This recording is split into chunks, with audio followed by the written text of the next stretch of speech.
Welcome to Vermont Artists and Authors, where we interview great storytellers and artists from the amazing Green Mountain State. I'm your host, Barney Smith of Storycomic.com, and we are honored to have with us the inspiring storyteller and acclaimed author of Called, a Memoir, Mark Redmond. Hello, Mark, Barney. Thank you for having me on. you are a professional storyteller. There you go. So, It's true. It's it's true. true. It Yeah. is true. I am a professional storyteller. I've actually been paid money. I've been paid money to tell stories. I was paid last week to tell a story. There you go, and it's all kind of like they're all kind of like fomented from your moth when you're on the moth, and that was 10 years ago. That was back in 2013 that you were on the moth. That's so. And if you listen to the Moth, which a lot of people do, at the end they always say, "If you have a good story to tell, call 1-800 the Moth and leave a 2-minute message." So I did that in 2013. Didn't think anything of it, and then about 6 months later, I get an email. Hey, I'm a producer in New York City for the Moth, and we got your 2-minute thing. We're coming to Burlington later this year. Call us. Maybe we'll put you on stage. So I literally called the producer. And she said, all right, she said, tell me the story. So I told the story over the phone. She goes, okay, you're in. I said, what do you mean I'm in? She goes, we're going to have 5 storytellers at the Flynn Theater. And the people flying are our best storytellers from LA, New York, Chicago, and you're the Vermont storyteller. You represent Vermont. So now, so you're from the Northeast Kingdom. There's a famous person who lives in the Northeast Kingdom. Do you know who it is? Was that the one that you also mentioned in one of your interviews that was the second person that was Charles Lindbergh's daughter? Reeve Lindbergh lives in the Northeast Kingdom. So they had me, she and I were the 2 Vermont storytellers. Isn't that funny? She told a story about her father, the famous aviator.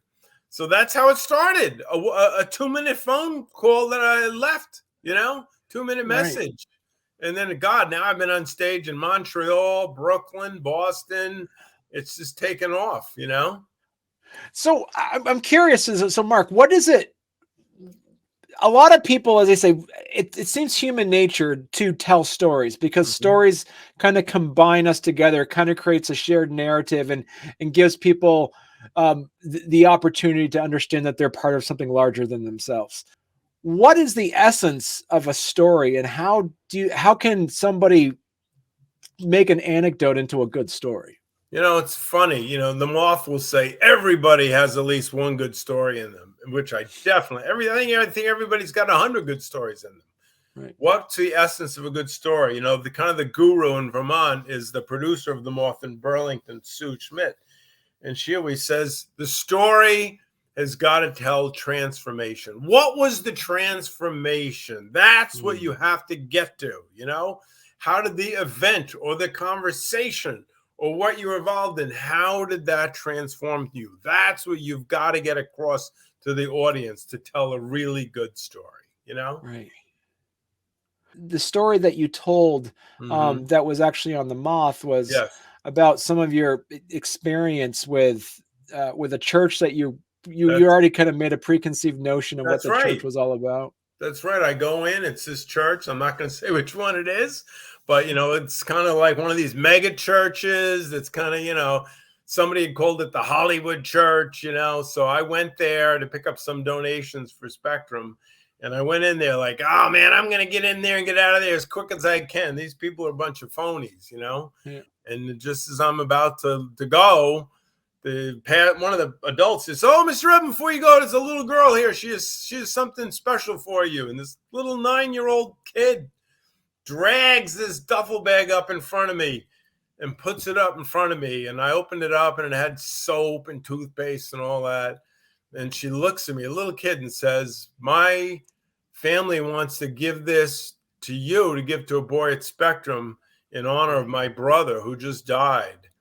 And so I opened up this duffel bag and there was a Bible in there. And I opened up the Bible and it had a card and it said, always remember.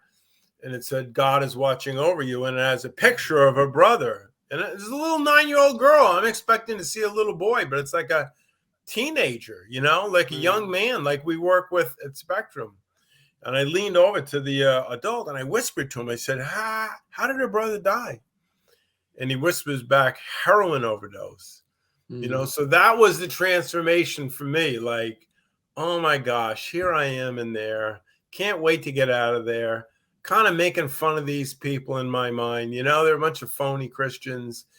And you know what? Some of these people are just in awful pain, terrible pain, And if this church is where they want to go for healing and for hope and for peace, what right do I have to judge that? And then I have none. So that was, there's more of the story, but that was the transformation, about how easy it is to judge people and institutions in different places.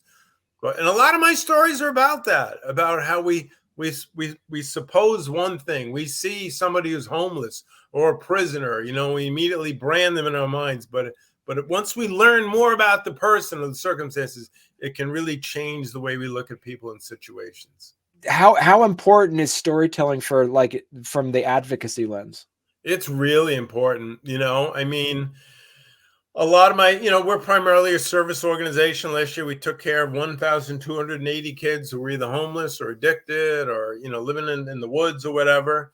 But a lot of my work is in the legislature, too. I'm in there a lot, and right now we're about to release thousands of homeless families and teenagers from hotels, which is very sad.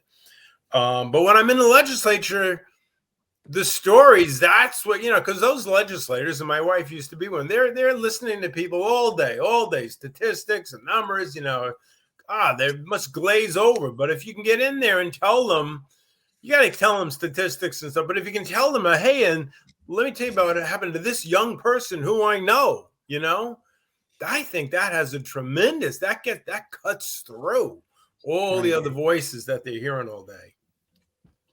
And so, to take me a little bit to talking about your book, called. Yes. How different is writing a book from telling a story? Yeah, that's a good point, because it is different. So the book came out of, I started telling these stories, and then I was on stage in Montreal. Then I got picked to do a one-man show on Broadway, which was cool, in 2019. Then I did a one-man storytelling show at the Flynn Theater a week after that.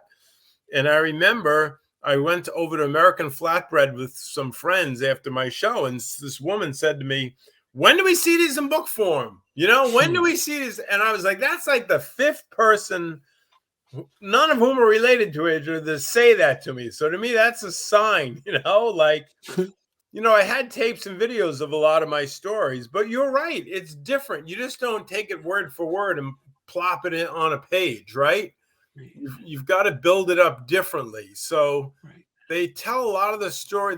Not all. There's many stories that are in the book I've told on stage, but it's different. It's a different medium, right? So you have to do it. So I had a lot of people look through the book and advise me and do this and revise. So the meat of the stories are in there, but it's definitely a different medium. So you really have to work at it. So talk to us a little bit about that. How is it different? Like, what are some of the things that you had to expand on, more scenes, or did you have to cut down and put in different perspectives? How did that work, having to because I think the other thing with telling a story, you have to, it's about transformation, but also I've learned, start with the action. So I told a story at a conference last Friday about going to rescue a suicidal girl. If I was going to write that, I would write like, so I was director of this program. It was located here. And then we had to, but instead I started off, it's 8 o'clock in the morning and I'm having my coffee and the phone rings. And the supervisor says, Mark, you need to get over here now. That new girl who's suicidal, she just ran out the woods towards the train tracks. You know what I mean? So that wouldn't work to write it like that, You'd have to set it up. So that's kind of the difference. I like in my stories to hook. If you can start with the action, you hook people right in. Wow, they're going to listen to you for the next 5 or 6 minutes or whatever it is. Versus in writing, I find you have to set it up more, and then ease a bit and then get into the action. You're reading it as a script as compared to in a novelization form. You have to create the setting Right. and get, when you're talking from a storytelling perspective, you're actually interacting with the reader in that Right. sense That's for right. what you have to do. Yeah. But it was good. It was a great process. Also, you know what, it coincided, then COVID hit, and none of it. I said nobody go to work at Spectrum. Everybody work from home, unless we have a shelter with homeless kids. Those people had to go to work. Right. The what's the necessary workers. Like we were like that. But said everybody else is admin like me, stay home. So all of a sudden, I had 1 hour free that instead of driving in an hour. I was like, well, I'm going to use this to write my book. I just found 2 spare hours a day. So I call it my COVID book. I really wrote a book during COVID, so it made it easier. So, yeah. So talk to us a little bit about that. How was working and trying to create and write inspirational and writing some of these thought-provoking stories? How did either COVID inspire or kind of drain you from that? COVID was so, it came upon all of America so quickly, right? It was like something we were reading about in Italy. Then the next week we're reading it about here. And then it was then like March, whatever it was, it was like bang, Right. And all of a sudden we're at Spectrum. I'm like, oh my God, we have 26 homeless kids living with us with shared bathrooms, shared kitchens. Remember, it was all nursing homes in the beginning. I'm like, I'm running a nursing home for teenagers. Like, Right. and we didn't know how, nobody had masks and we didn't know how it was transmitted, so it was scary as heck, it really was. So I was involved with all of that. And then at the same time, then I do a lot of fundraising. I got to do that. And, there's all kinds of stuff trying to keep our board of directors together and to write the book. So I get up early anyway. So I really was able to write a lot of the book early in the morning, or then late at night when things calmed down. So in a way, it gave me the time, otherwise I would be staying at work and working late, but we couldn't. None of us were allowed to go in, unless you were taking care of the kids. So in a way, it was COVID was sad. It was terrible. Look at all the lives that were lost, but it did provide opportunities for certain things, Right. Your book as you mentioned, it's a memoir. Is this a collection of all of your stories, or is this new stories that maybe some of your fans or people that follow you might notice that this is actually something brand new? Yeah, a lot of it is new. I took a lot. I took the stories, and worked in them, but then I added a lot of other stuff too. I thought maybe I should just make it all stories, but I was, no, let me make it a memoir. I dedicated it to my parents and talked about, because everybody asks, they're like, how did you get into this work? And I'm like, I'm still trying to figure that out. My parents still think this is a phase I'm going through. After 42 years, Right. I studied business. I had a job on Madison Avenue, the apartment, the car, the suit, like this was not in the cards that I'd spend 40 years working with homeless teenagers, gang members, substance abuse, mental health. That was not it. So that there was kind of a cool story, like how you take someone who was working on Madison Avenue and now he's working full-time helping homeless teenagers and stayed at it. And, there's wonderful things that happen. One of the stories is about, I still hear from these I was his counselor in 1981. He was a homeless 19-year-old kid. I still hear from him all the time. First 15 years, he was mostly in prison. I would go visit him in prison, write him letters, and now he has his own business. I go every 5 years to his Narcotics Anonymous meeting. I'm the godfather to his little daughter. And there's terrible stories too. I had a worker get killed. I had a worker get stabbed to death by a kid high on crack cocaine. I wrote about that.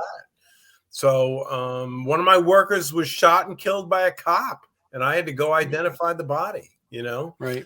So it's like, it would have been easy to write a book where like everything turned out great every time and every kid was helped. And everybody, but that's not the reality of what this work is, Right. And there can be some real disappointments and real sometimes tragedy even. And I felt, to be honest, I had to include all that. How important is it to tell those tragic stories as a sense of transformation? Because I think even when there's tragedy and it's sadness and we want to avoid it, there's still something to be learned from that. There's, you know what I mean? Like, I believe that so strongly. Like, I think, like even that young man who killed one of my workers, he stabbed to death a 65-year-old nun, I mean, this was front page news in New York. He's still in prison, and I still send him a Christmas card and a birthday card every year, And like, he did a terrible thing. He belongs in prison, but I also feel like he's still a human being, Right. And I remember I visited him in prison. Well, I happened to drive by the prison that he was in upstate New York.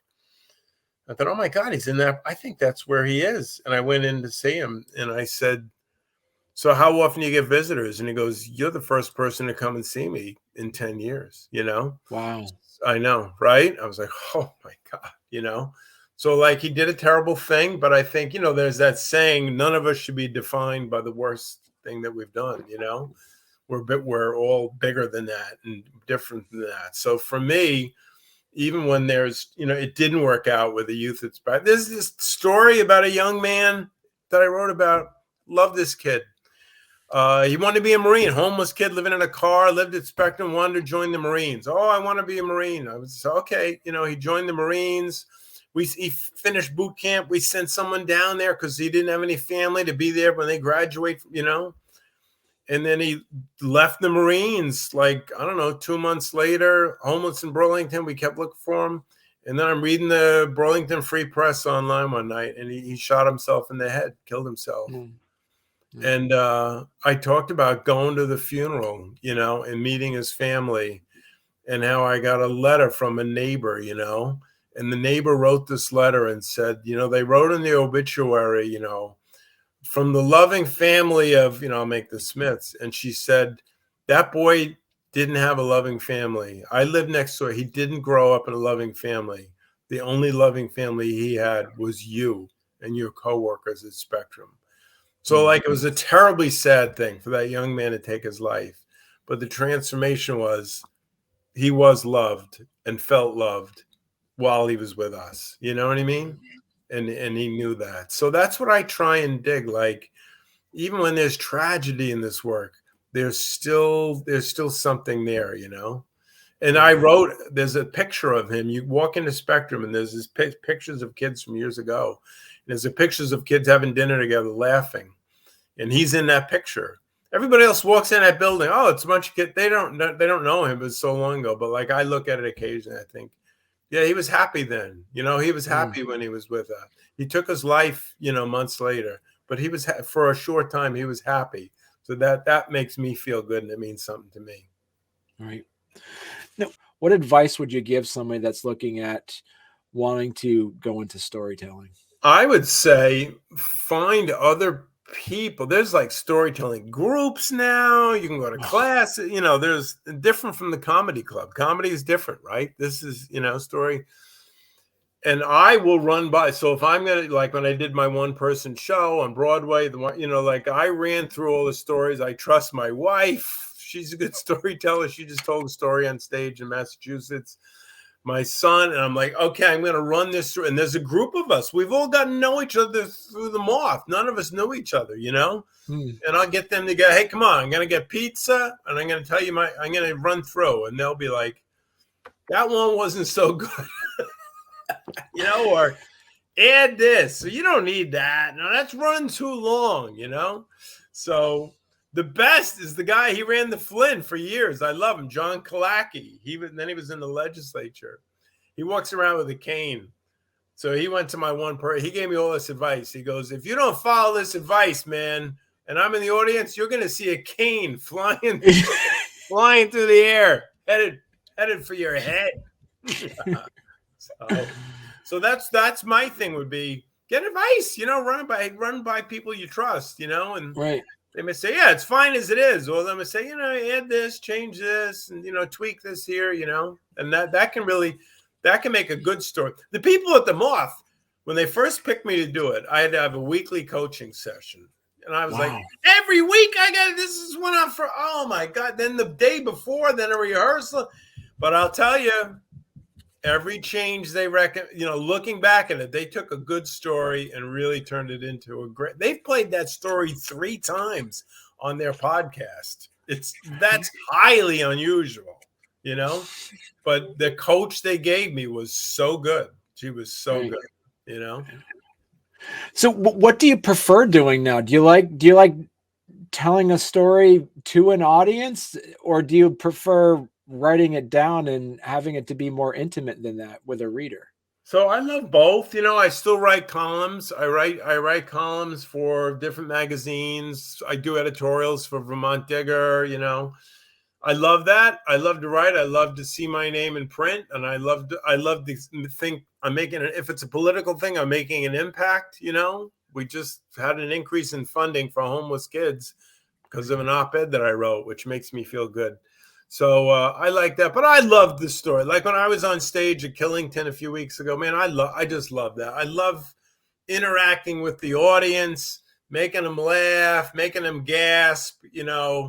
I love that. The feedback, you get that feedback. You can see why some actors love being on stage versus movies. Like it's real, it's right there. People are laughing or they're gasping, and I just love that. I think that's great.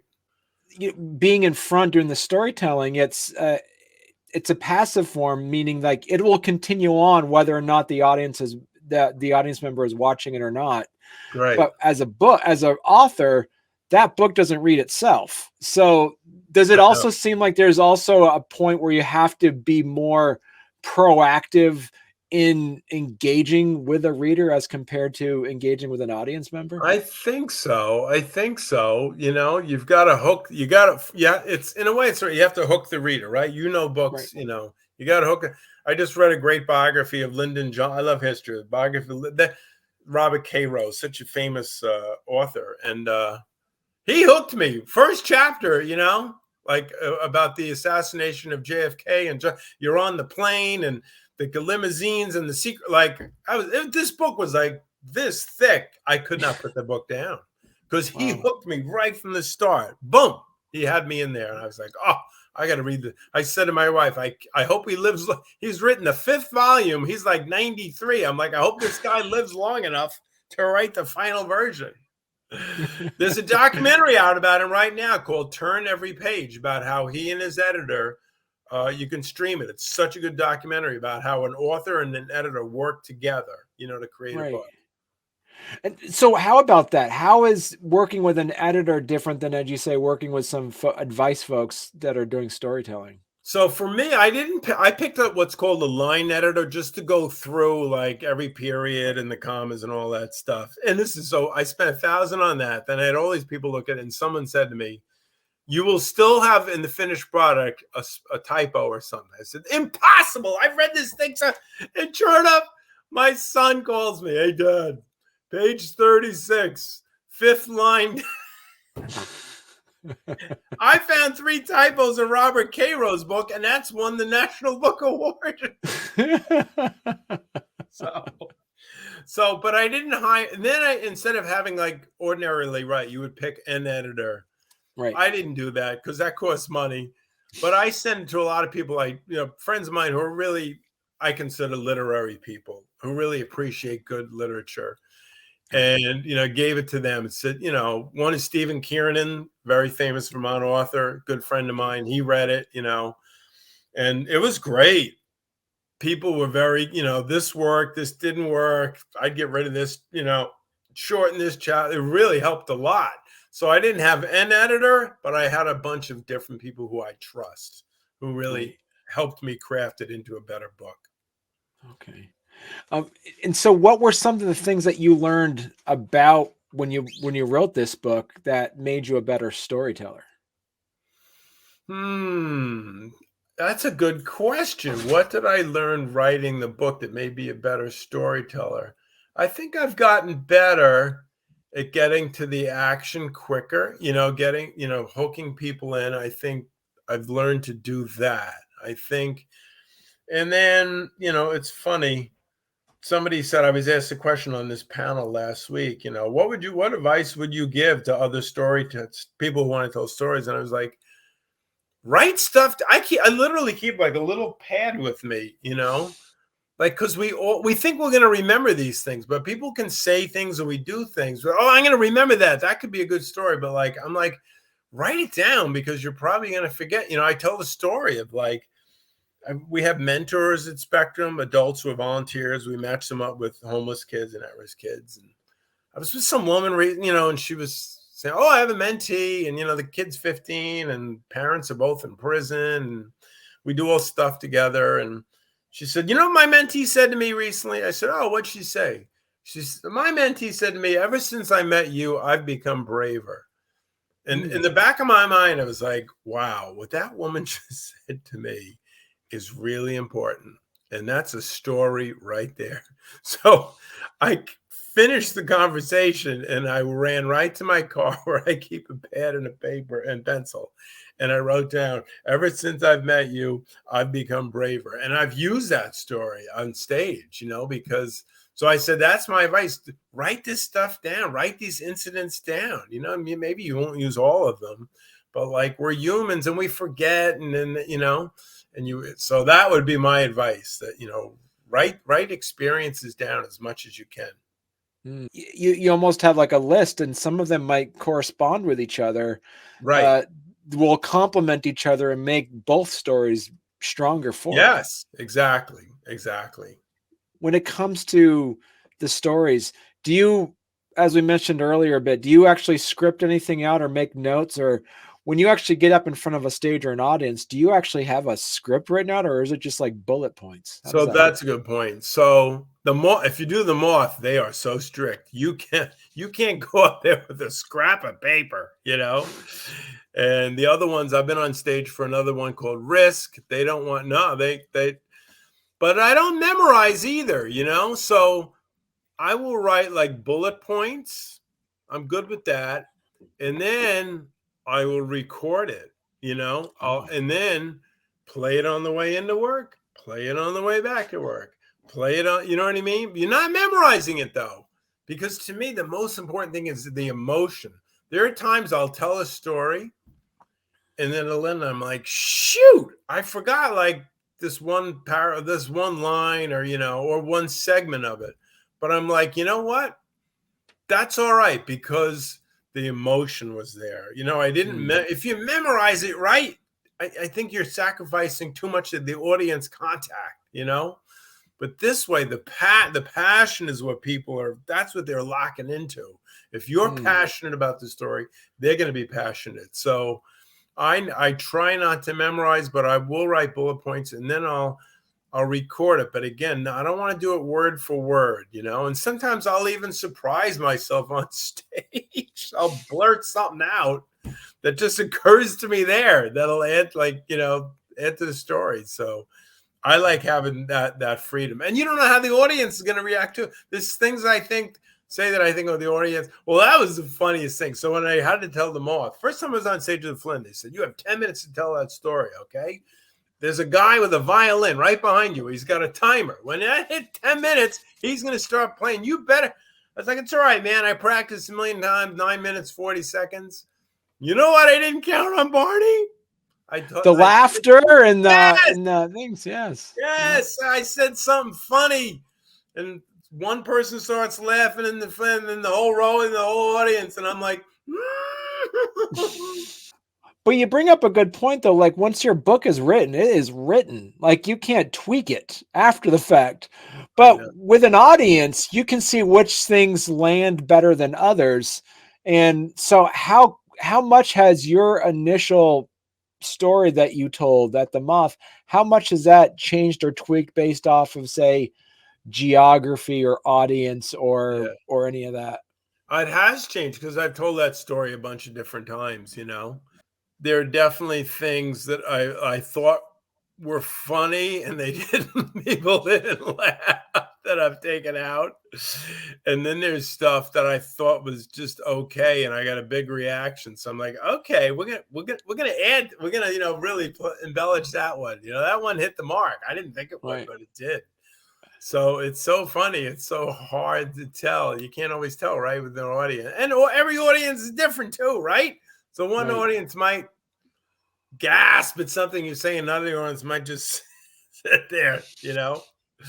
But I've kind of learned, like, there's certain one, like there's one point, you know, I said, I'm getting ready to leave this church, you know, and I look at my watch and I said, you know, great, man. I'm thinking 10 minutes. Now I can go play golf. I mean, go to my regular church. And people always laugh at that. They like that.